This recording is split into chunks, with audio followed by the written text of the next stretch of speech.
Tahun 2003, pemerintah Indonesia mengerahkan kekuatan militer terbesar sejak invasi Timor Timur tahun 1975. 37.000 tentara, 12.000 polisi, pesawat tempur, kapal perang, helikopter serbu, semua dikerahkan ke satu provinsi kecil di ujung barat Indonesia, Aceh. Tujuannya, menumpas gerakan Aceh Merdeka dalam waktu 6 bulan. Para jenderal di Jakarta percaya diri. Mereka punya pengalaman di Timor Timur. Mereka punya persenjataan modern. Mereka punya doktrin militer yang mumpuni. GAM hanya gerilyawan dengan senjata seadanya. 6 bulan selesai, kata mereka. Tapi apa yang terjadi? 2 tahun berlalu. Ribuan nyawa melayang. Triliunan rupiah habis. Dan GAM justru semakin kuat. Para jenderal itu pulang dengan tangan hampa. Beberapa dicopot dari jabatannya. Beberapa lainnya diam-diam mengakui mereka tidak pernah bisa mengalahkan gerilyawan Aceh. Hari ini saya akan membongkar kisah yang tidak pernah diceritakan dalam buku sejarah resmi TNI. Kisah tentang operasi militer yang gagal. Kisah tentang strategi kontra-insurgensi yang blunder. Dan kisah tentang para jenderal Jawa yang diam-diam takut sama gerilyawan Aceh. Bukan takut dalam arti lari dari medan tempur, tapi takut karena mereka sadar. Di hutan Aceh, mereka berhadapan dengan musuh yang tidak bisa dikalahkan dengan senjata canggih.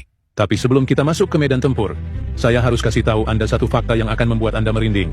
Tahukah Anda bahwa senjata yang digunakan gerilyawan GAM untuk melawan TNI, sebagian besar dibeli secara gelap dari oknum TNI sendiri? Tahun 2000, Polda Metro Jaya menggerebek sebuah rumah mewah di Jakarta. Mereka menemukan sesuatu yang mencengangkan. Bukti transaksi penjualan senjata TNI kepada GAM senilai 3 miliar rupiah. 3 miliar, uang yang sangat besar di masa itu. Pertanyaannya, siapa di balik ini? Apakah ini murni kejahatan oknum? Ataupun ada permainan yang lebih besar? Seorang sumber menyebutkan, penjualan senjata ini bukan sekadar bisnis. Ini adalah strategi mengontrol kekuatan GAM.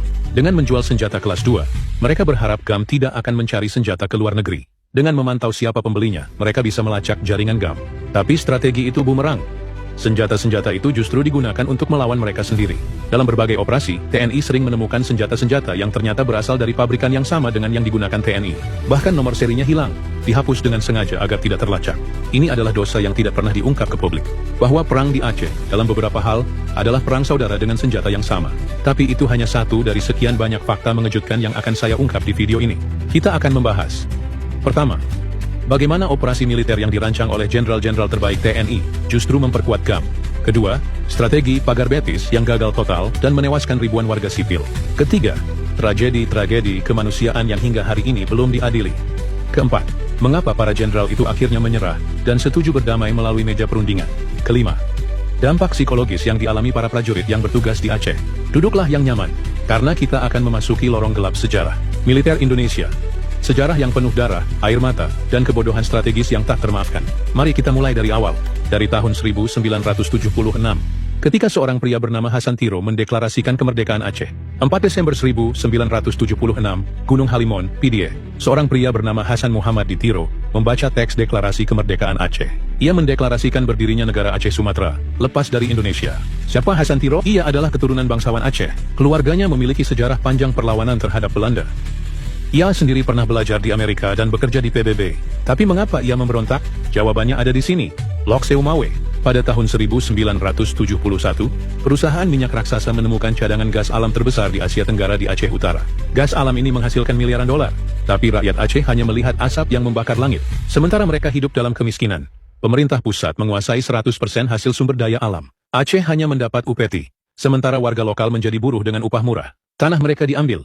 Udara mereka tercemar.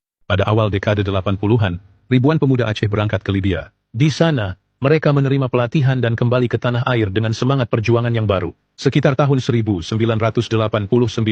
kepulangan mereka menandai babak baru. Gerakan yang mereka bangun tumbuh pesat, dan situasi di Aceh menjadi semakin tegang. Pemerintah pusat di Jakarta merespons dengan meluncurkan operasi militer berskala besar, yang dikenal sebagai Operasi Jaring Merah.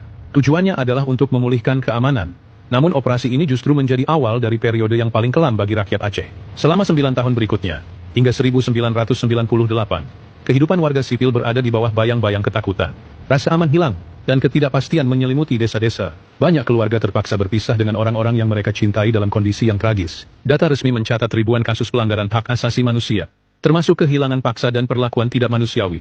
Namun banyak yang percaya bahwa angka sesungguhnya jauh lebih besar, meninggalkan luka yang tak terhitung, dan kisah yang tak tercatat. Salah satu simbol penderitaan di masa itu adalah sebuah tempat di PDIE yang dikenal sebagai Rumah Godong. Tempat ini menjadi saksi bisu dari banyak kisah pilu, di mana warga sipil mengalami penderitaan yang meninggalkan trauma mendalam seumur hidup.